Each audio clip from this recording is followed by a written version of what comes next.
Happy Thanksgiving from Mama's Gaming Channel. I'm Mama, and today's video kind of piggybacks off of my last video about one tricks getting banned. In this video we will be talking about being the best teammate you can be. A lot of times I think people want to try and blame losses on other teammates when they themselves share some of the blame. This video will hopefully help you make sure that doesn't happen to you. So let's get started. First of all, I want to say that I am not trying to be disrespectful nor insulting to anyone by making this video. You have the right to disagree, but if you decide to disagree in the comment section, please do so respectfully and without vulgarity. I would ask that you honor my channel's goal of creating clean content on YouTube, but if you disagree, please feel free to voice your opinion. Just be clean and respectful. Blizzard seems to be cracking down on players who are not playing cooperatively, which is good, but also bad at the same time. It is good to see Blizzard finally stepping out and drawing the line when it comes to uncooperative play in competitive, but they're doing so by enforcing unspoken rules. How are we supposed to know what is a bannable offense if Blizzard doesn't tell us? I think that before Blizzard does any more banning, they should post some kind of rules and regulations for competitive so that people can avoid being banned by changing their playstyle. But on the bright side, I think people are beginning to respect competitive and are trying to figure out how to play cooperatively and avoid the ban hammer. Blizzard has informed us that the reporting system seems to be working, but do not abuse it or you too may be banned, like XQC. With the appearance of Blizzard's ban hammer has come a lot of differing opinions. These opinions have existed since Season 1 of competitive, but are now appearing more prevalent in the recent changes. Many players peg Blizzard as being unfair to players who are trying to enjoy the game in their own way by playing their favorite hero or whatever reason. After all, they have the right to play the game they paid for any way they want to, right? Well, with respect, that argument is a very selfish and shallow argument. If you are playing Zelda or Mario or some game that when played had no effect on other players, then yes, that would be true. But in competitive Overwatch, your playstyle and character choices have massive consequences to other players who are just trying to enjoy the games themselves. The difference being is that one side is trying to win while the other side is only interested in playing their favorite hero. The problem presents itself in the different expectations players have of this game. Some expected to play Overwatch for fun and not competitively. For that, Blizzard has made accommodations, i.e. arcade, quick play, and deathmatch. For others, they understood that Overwatch was designed to be played competitively and cooperatively, and therefore think it perfectly reasonable for anyone who does not share those values to be kicked out of the competitive mode. That's why they call it competitive after all. Now you might argue that one tricks are also trying to win, just on their favorite hero. My answer to that, simply put, is that if you are really trying to win, you'll do whatever it takes to do so. If you were searching for $1 million, you would do whatever it took to get the money. The reason you would do that is because you value the money over any discomfort or pleasure or difficulty you may encounter along the way. People who truly value winning in Overwatch are willing to sacrifice playing their favorite hero, dealing with toxicity, and working with strangers to achieve that goal. Reinhardt is my favorite hero, and I have not played him for 2 or 3 seasons now because he is taken by other players, or in the most recent cases, he has not been very good in the meta.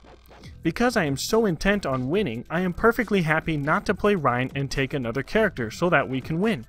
I am also perfectly happy, as my friends will tell you, to deal with players flaming on me. I will do whatever I can to resolve the issue quickly so that we can work together, even if that means changing my character. When winning is valued above the desire to play for pleasure, it is not difficult to cooperate with a team, even if it is comprised of strangers.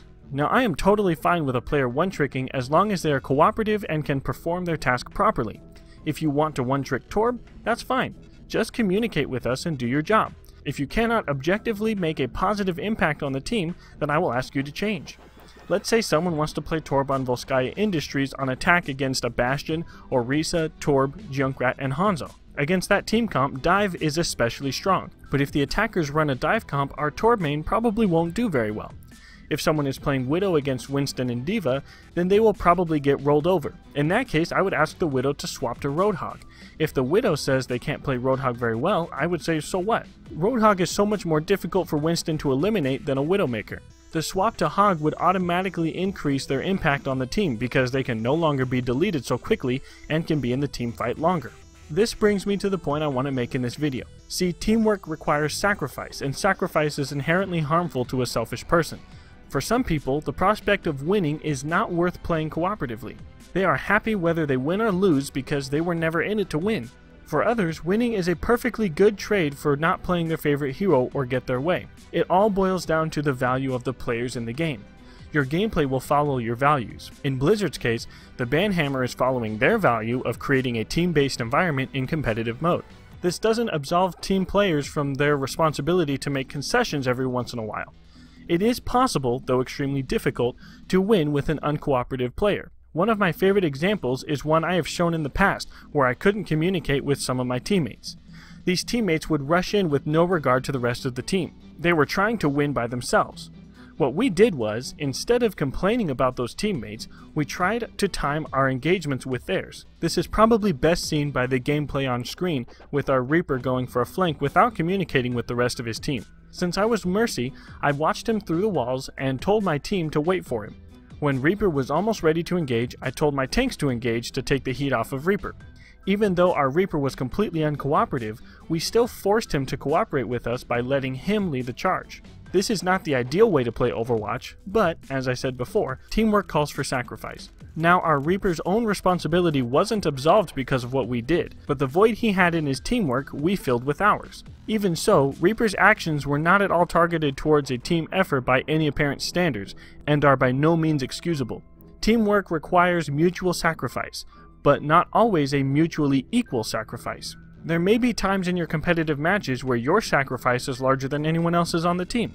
If that bothers you, then you're not ready to be a good teammate. If you cannot bear the thought of playing a character other than your favorite, then you're definitely not ready for competitive, even if you are the best in the world on that character. If you hate that someone else got play of the game, then please go to quick play or deathmatch, because competitive is not about getting POTG.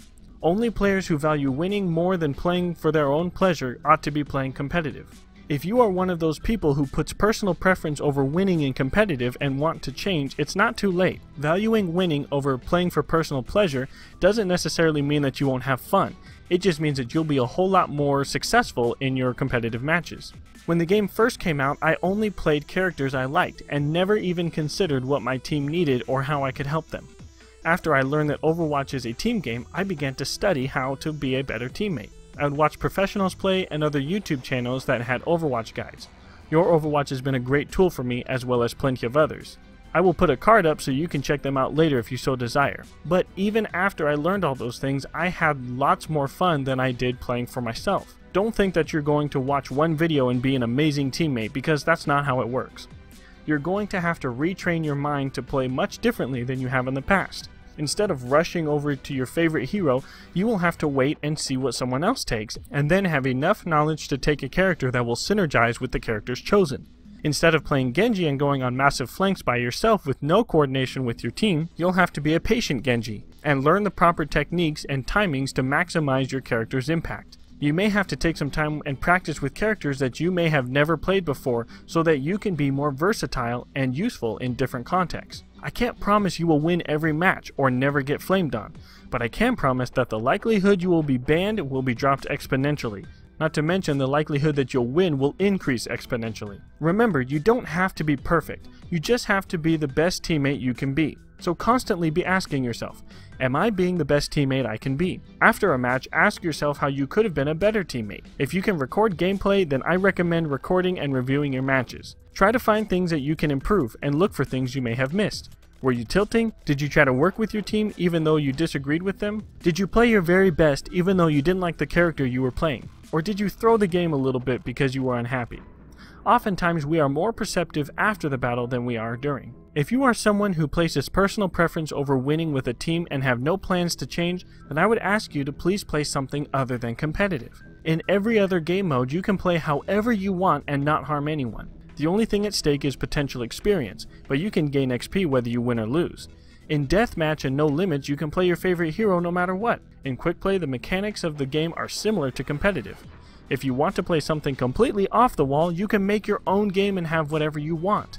If you're not serious about winning in competitive, then please stay out of it.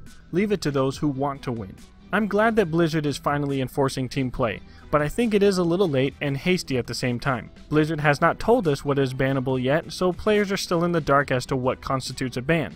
I think the ban hammer could have come sooner, but at the same time I understand that Blizzard was probably giving us time to figure out how the game works. Finally, after more than a year of playing, the ban hammer has come in full swing and Blizzard shows no hesitation in using it. So far, I have not seen or heard of a ban that I did not disagree with, so thus far I think Blizzard has made informed and good decisions.